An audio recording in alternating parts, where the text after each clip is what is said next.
Welcome to another episode of the Peak Potential Success Show. My name is Fong, and today we have another great guest. This individual is a part of a group of amazing entrepreneurs that I'm part of, and he is one of those amazing entrepreneurs.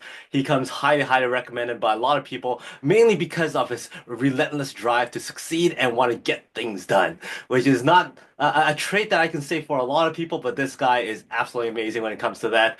He has over 20 plus years of experience spanning over 17 plus different types of industries, which makes him very relatable in so many different areas and also very knowledgeable in so many different areas, which lets him be able to help all his clients achieve great success because of how much knowledge he has over so many different things.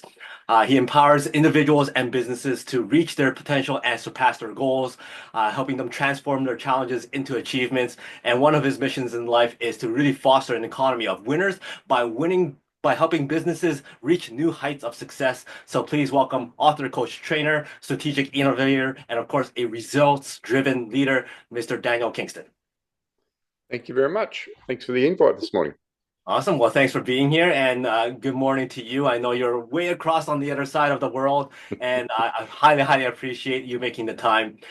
So, jumping right into it, I always love listening to people's origin stories because people just don't become this results-driven leader that you are right out of school or right out of what do you call it, right from birth. So, how did you get to where you are today? Yeah, so the good thing I have, like diverse background, come from basically country, rural New South Wales, which is part of the eastern side of Australia. Went through 9 years of defence, which then created the discipline that I've obviously then brought forward into business. Also did 26 years as volunteering, so over numerous different volunteer organizations. What that did is it gave me the people skills that I use in business every day, but also dealing with people from not only the crews that I dealt with, but different diversity. So really learned the people skills there.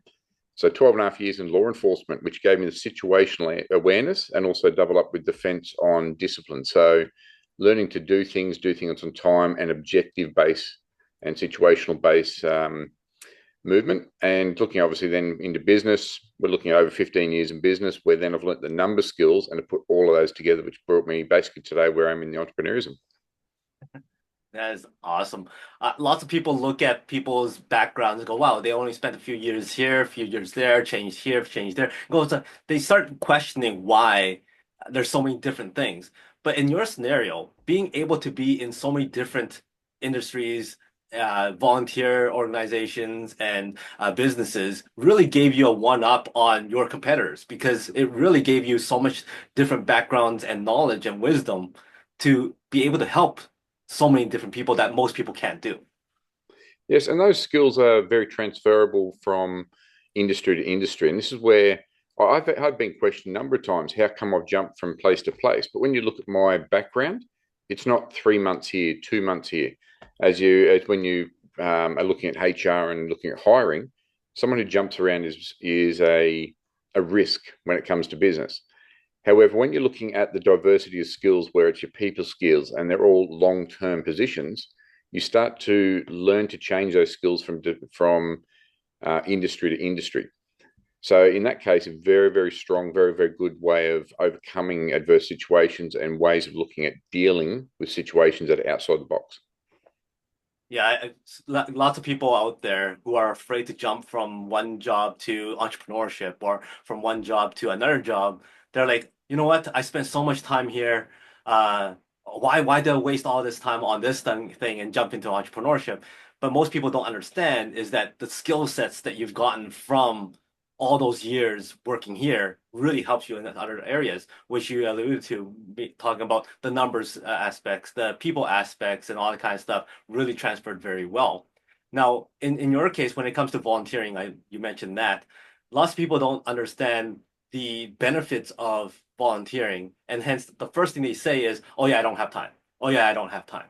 But you were able to balance years of volunteering experience with business, with your employment. How did you do that? So when you're looking at it, it's all about balance. So everyone talks about being congruent or having balance between work-life balance. There are days where I say no. So volunteering is my number two. However, it's been ingrained in me since a very young age. And it's just a matter of being able to balance that time. So, an example, here I am at 5 a.m., been up for an hour or two already and finished just after midnight last night. If they called me now, it'd be a no. So, it's about being able to prioritize what meets the goals you have. So, not just in business, but life. So, my priority this morning is once I finish here, go into my morning routine, into my numbers, go into my exercise. However, there are times where I go, no worries, and I'll be out there for a day or two. So, it's all about that balance. And the thing is, when it comes to the balance, it also has to do with your what do you call it? Your flexibility as well. Like most people aren't very flexible because they don't have the freedom to be so.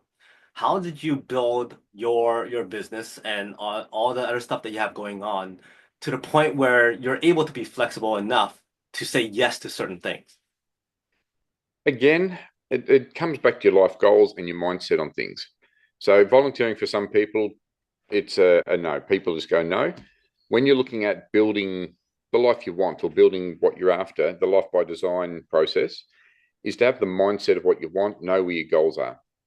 So even now on my boards around me, I know exactly what my goals are. I've got my 5 year goals, my 90-day plans. When you're building what you're after, it's about prioritizing towards that end goal in all stages. So anytime that you're building your mindset, anytime you're building tasks, anytime you're completing something, it's about moving forward. So when you look at where I am these days, where I get the chance that, so even an example, last Thursday just been, we were out with CHC Helicopters, which is a rescue operator for here in Australia. And we literally spent, it was 2-3 hours doing winch exercise in the water. The advantage to be able to do that has come through obviously looking at building where my priorities are. So both financially, family, making sure the business. So 15 years in business, I think I'm on the ninth business now, and I've scaled 2 of those to 7 figures or more. What I've always looked at is the leverage, the systems and processes, and how to not only leverage the business, but also leverage the people. And that's where the time gets basically created and moving forward from there. Awesome. You mentioned about building 9 businesses throughout your career here. People out there going, hey, we want to start a business. And there's also people who's been in business for a while.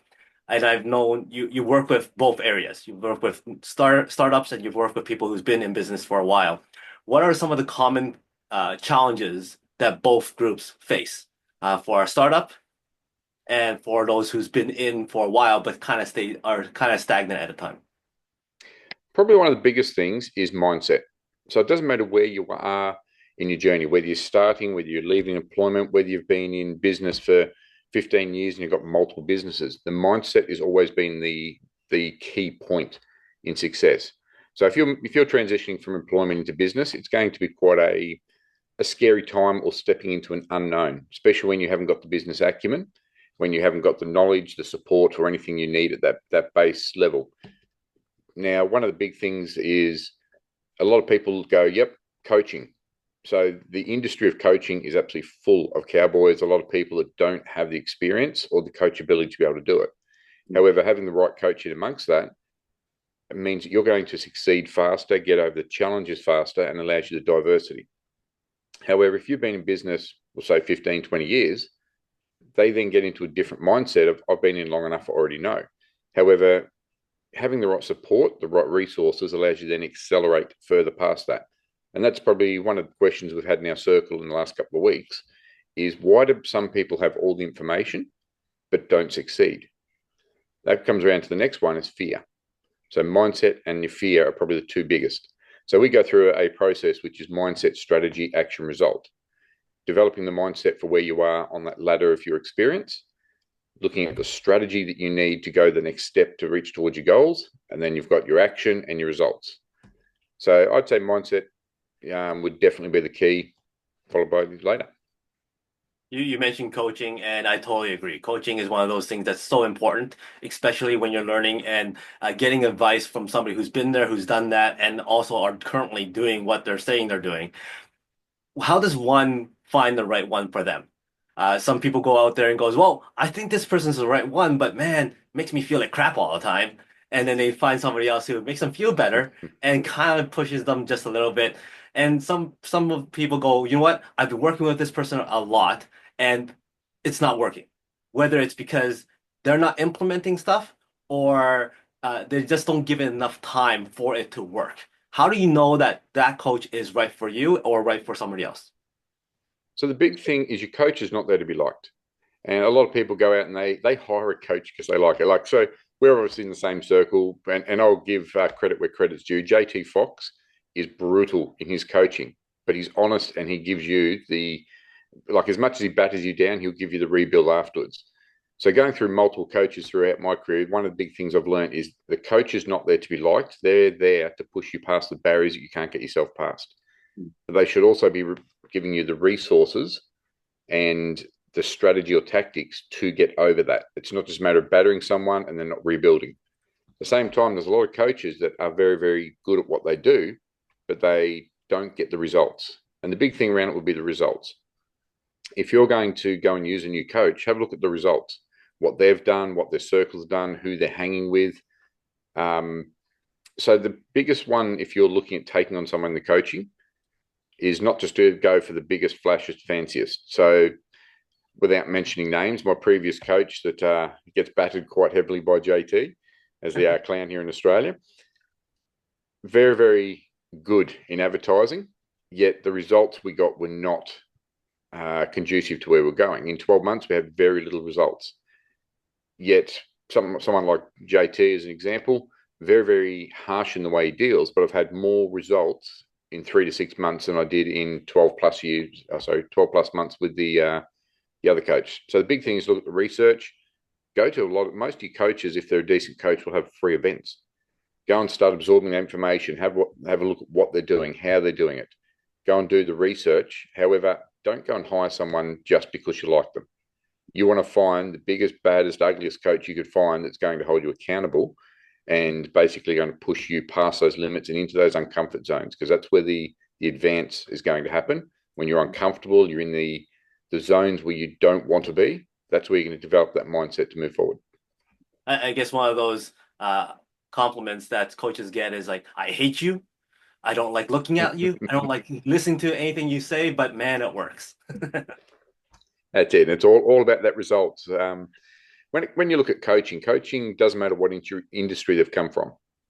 So in my case, you have a look, I've been over multiple different industries, which can be an advantage. So a couple of my clients, I'm coaching someone in car detailing. I've never owned car detailing. However, the skill of the coach is in how they coach you past those challenges. So we've got this particular person I've got in their early 20s, first business, and they're advancing quicker than some people do when they first step out. It's about how they coach and how they get the results for you more than anything. Do you have an example of a scenario where you're working with one of your clients and you were able to bring in the knowledge of an industry that's completely different than theirs, but was able to take that and implement it in their business, allowing them to succeed and grow? Definitely. And I'd like a lot of skills that are cross match between. So we use an example. I've exited out of the manufacturing industry very recently. When you look at manufacturing, it's all process driven. There's not massive margins. It's all about getting bulk amounts of work through, getting it through smoothly, fast, and having that quality at the end. But it's also about being able to replicate the same thing every time. Okay. So let's bring that over to closed manufacturing, still in the manufacturing industry. Same thing. It's about the quality and the finished output. Now, if we move that same skill over into plant nurseries, the exact same output and process-driven, what's the easiest way? What's known as CAPA, corrective action, preventative action, and having that process in place to get a replicable outcome will go over multiple different industries.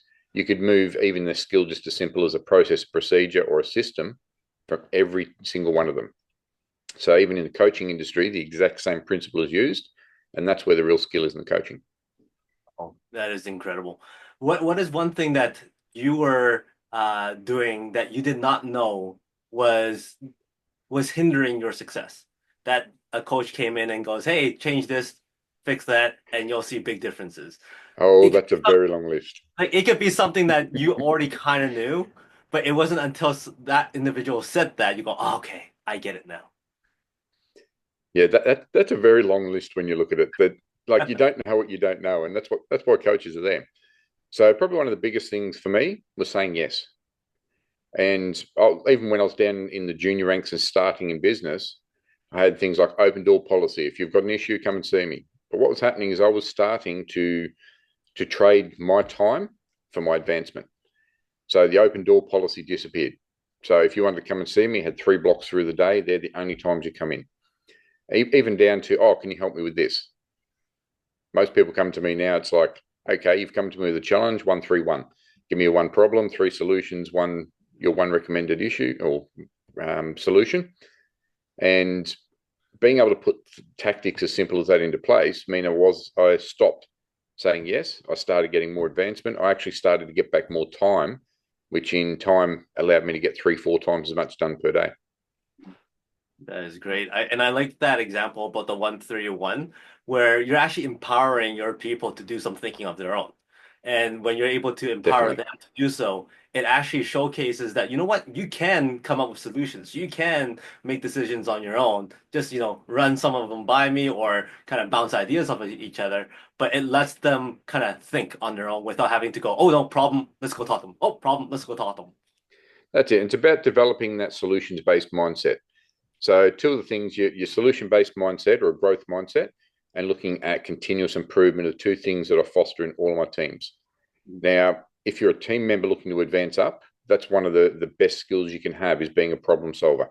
If you're a business owner, that's what you do. You solve someone else's problem for money. Doesn't matter what industry or where it is, the principle's the same. However, developing leaders in the workplace, developing the mindset within your workers that they are always looking for that solution is a key point in being able to succeed in business. Mhm. Now, throughout your career, you're also an author of a book, and your co-author there was somebody who's fairly well known out there. How did that come Definitely. about? And congratulations on that achievement. Yeah, thank you. I've actually been through 2 lots of printing at the moment.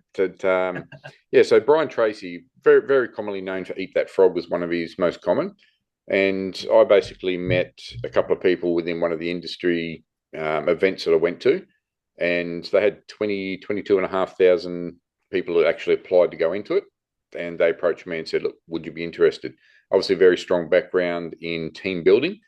Um, it was based around how to build teams, but there's a lot of strategies and tactics on how to not only build the team, but how to retain those skilled workers. So you kind of mentioned about the issues of saying yes all the time. And Yeah. now, when you do get an opportunity to say yes or no, what goes through your mind before you say yes? So, for instance, this book opportunity, did you have to go through a whole bunch of stuff in your mind? Go, okay, well, if I say yes, this, okay, more positives than negatives, or more brand building than negatives? Yes. Like, do you go through that process? Definitely. And being ADHD, I've got thousands of those thoughts every day, so do not stop. The biggest thing with that is looking at ROI. So it doesn't matter what decision you're making, you're looking at the return on the investment or what does it offer me. So an example, the book building was primarily about brand building. If you're in business, it could be to do with getting a particular objective complete. If you're looking at emergency services, it is always objective based. If that action is going to keep driving you towards that objective, you make that decision and you look at the effort I put into something to how much I get in return. So everything's weighed up on that same scale. Now, during this period of time of you building businesses and you helping other people succeed, was book writing and speaking on stages always on your to-do list, or did that just kind Oh, of definitely not. No, so I actually got nudged into that by one of my coaches because I had the people skills. And obviously, being ADHD, I can retain information like there's no tomorrow. So, book writing was definitely not something there.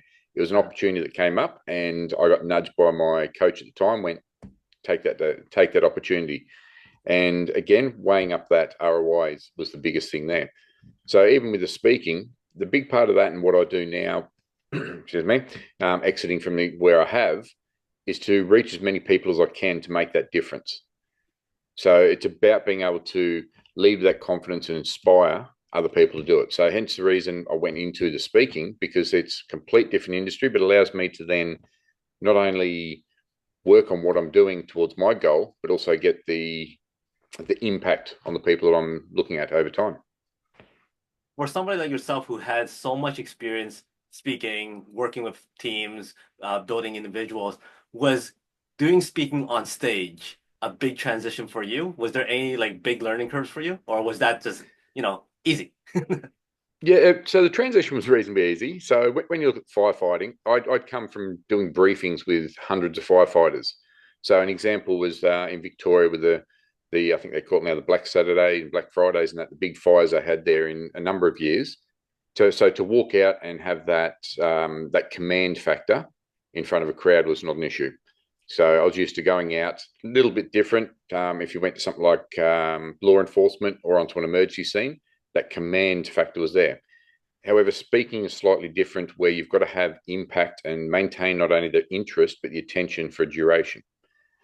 That there is a skill that I had to learn. And again, coaching, I had coaches come in. So some of the companies that I went and actually trained with specialize in not only helping develop people as coaches, but they help to develop speakers. And the more that I got to do it, obviously, the more experience you get, more experience becomes the more objective based outcome you get. And yeah, at the moment, it's got to a point now that we've got the business in such a place that I'm starting to look at things like keynote speaking on a regular basis. So things like PCYC, which over here is like a youth, government youth, what would you say, department, and things like that, where we're starting to get out now and look at the mindset and business of what we can actually assist people in advancing as a speaker. Awesome. You're a person who's now speaking. You do book writing. You're coaching people. You firefight. You're a volunteer Coast Guard. You coach people all around the world, different time zones and all that kind of stuff. You talked about priorities. That's a time thing. Energy Definitely. is another thing. How do you maintain your energy to be able to give like top-notch advice, top-notch focus on all these things that you do? It's about energy management, and this comes from a big part of our current coaching. It's about how you manage energy. So you have a look at yesterday. I had Thursday night. I had until 2 a.m. So I finished at midnight Australia time. I do after my coaching calls. In this case, was an investor meeting. We went from that through to 2 o'clock is implementation time. Basically, I slept through. I got up and I had my first meeting at 8 a.m. yesterday that went for a couple of hours. Work all day and right through until I think it was 2 a.m. this morning and back out and 5 o'clock. To be able to do things like those long days, you've got to look after yourself both mentally and physically. So routine is a big thing. So as I said, morning routine this morning will be once I finish here, go and do my exercise, go and have my breakfast. Doesn't matter what I do, looking after myself is the number one factor in it. So when you look at an aircraft, a lot of coaches use it. You put the oxygen on yourself first before you start to help others in an emergency situation. And if I'm tired, I won't go out partying. Excuse me. I won't go out partying on a Friday night, on a Saturday night. I'm not going to go out with my friends and do stuff. Instead, I'm here at business. So Thursday, Friday nights is my investment night and my coaching. So my coach is 11 p.m. on a Friday night. So rather than out drinking, it's about managing my forward movement on my focus goal. So So you're if you you're look after coaching yourself, you're coaching clients on a Friday night, or you're getting coached on Friday nights? I'm getting coached on a Friday night. Most of my clients will be late afternoons or weekends, a majority of it. Wow. So when you look at Christmas, everyone had time off.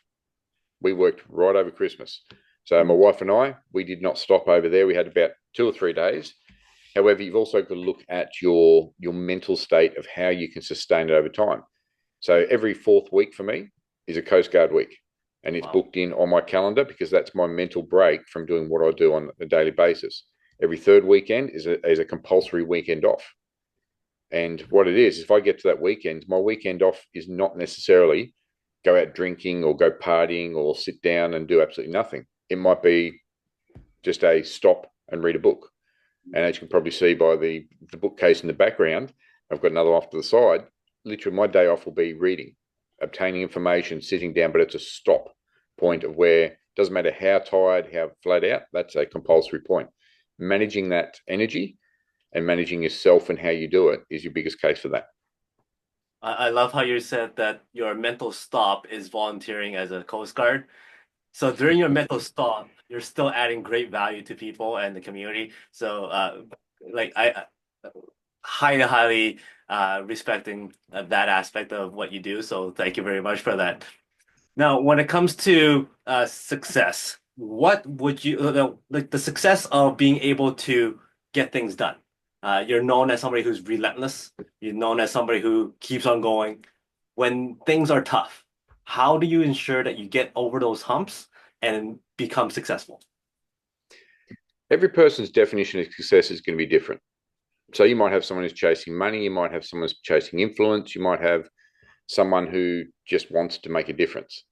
Now, success could be money driven, objective driven. It depends on the definition of success to how you move forward. So, getting over adverse situations is wholly a big thing down to mindset. If you're not internally steady on where you are, it's going to be very hard to move forward. If you've got the wrong people around you, they're going to keep pulling you backwards. So, getting past certain situations is about surrounding people with the right, like your circle with the right people. It's about having the mindset to drive forward, but also continuously improving.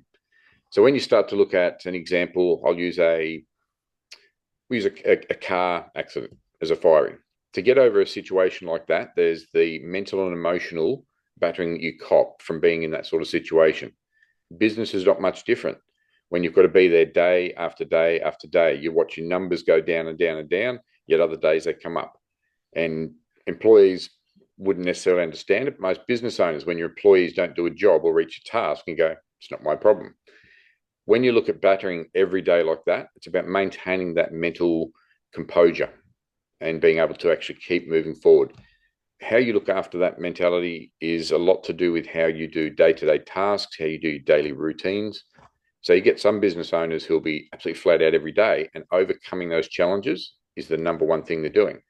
Some people go back to drinking, or they basically work 24/7 until they have a heart attack.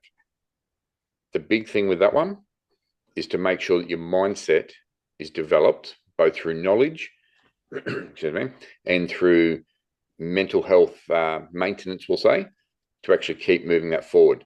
The other one is to develop a mindset of solution-based. So when you're looking at solution-based mindset, it's about reaching that objective and making sure that the solution is the outcome. So things like arguments and miscommunication in the workplace is not driving you forward to a solution. What it's doing is impeding your advantage, or your advancement to go towards something. Yet all it does is mentally batter you with no outcome. So implementing things like above and below the line and certain things like in workplaces help you to overcome those challenges in a workplace. If it's something like emergency services, or if you're going up through corporate ladders, it's about how you maintain your focus, I suppose you say, focus and discipline to keep moving forward at that target.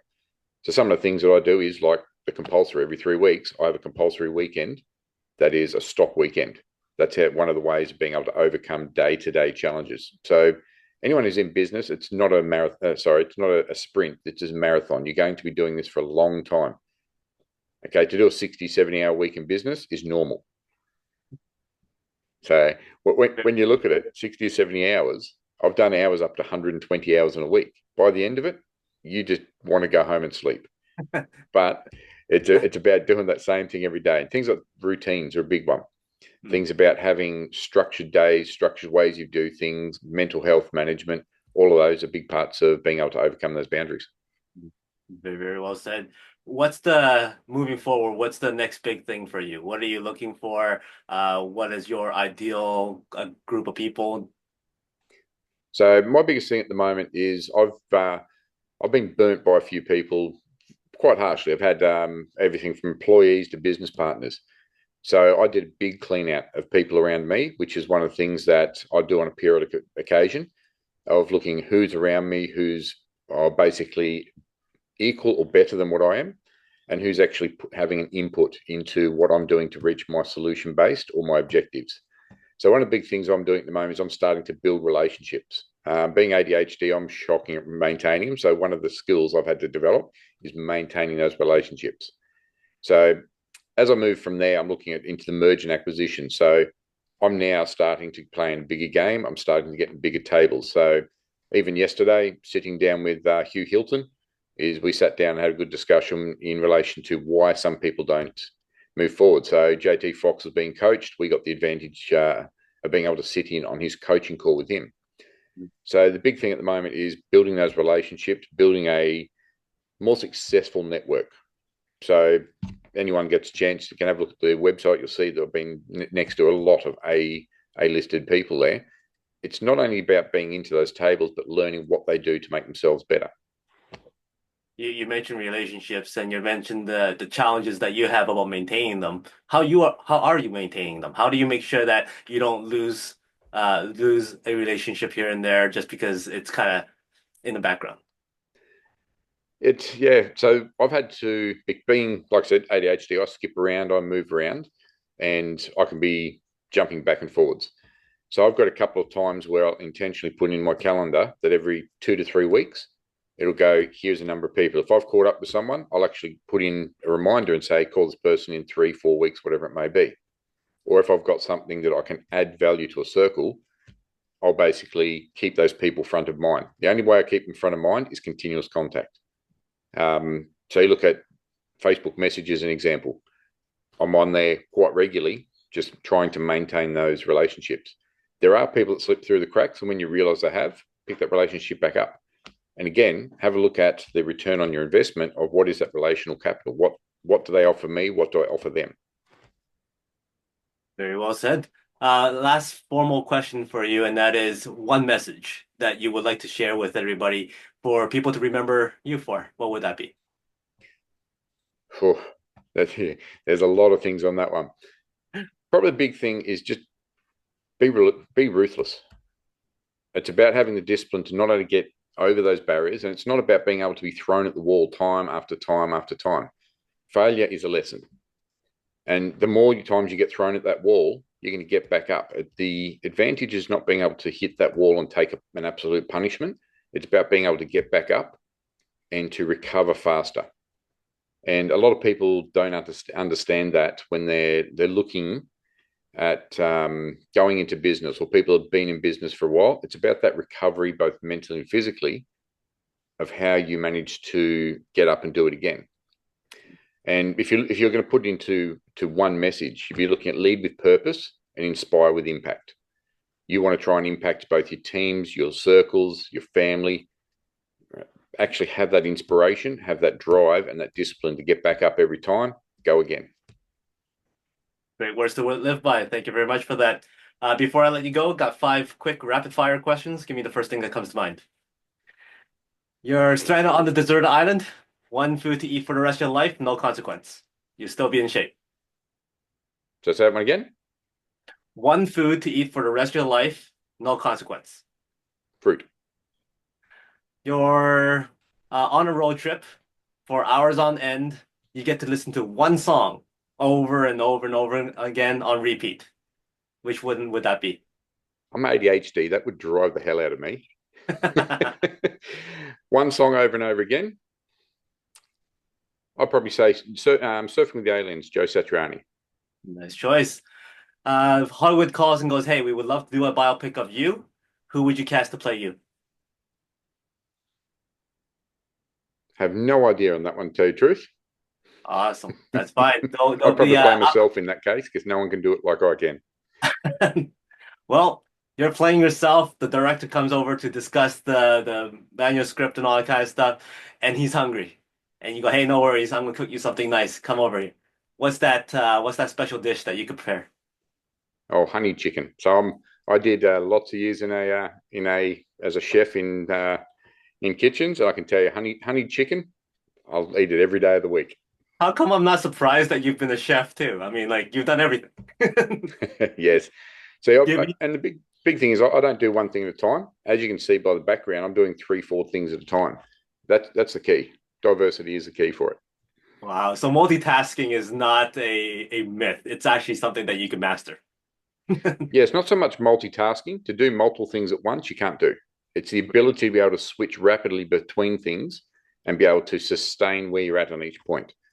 So, an Awesome. example, you have a look at, yes, why have I done so many things? Whilst I was at school, I had 3 jobs, plus I was still at school at, the age of 16, 17. So, no, it's, yes, there's been all sorts of things. And over the coming 12 months, 2 years, watch your space. There's a lot happening in the background.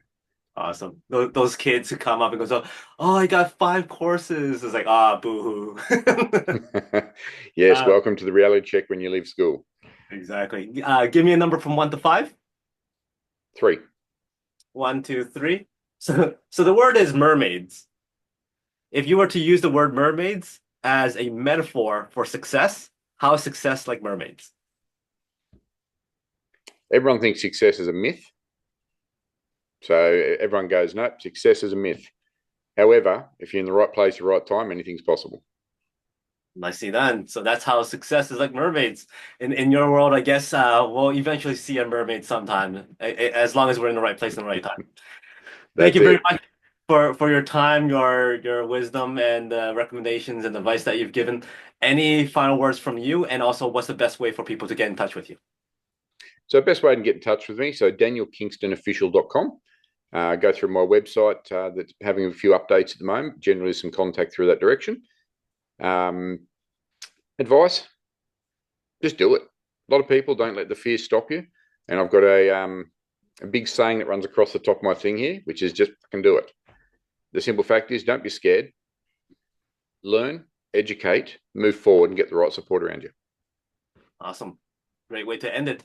Once again, thank you very much for everybody out there. Make sure you get in touch with Daniel. Jump on his website, pick up his book.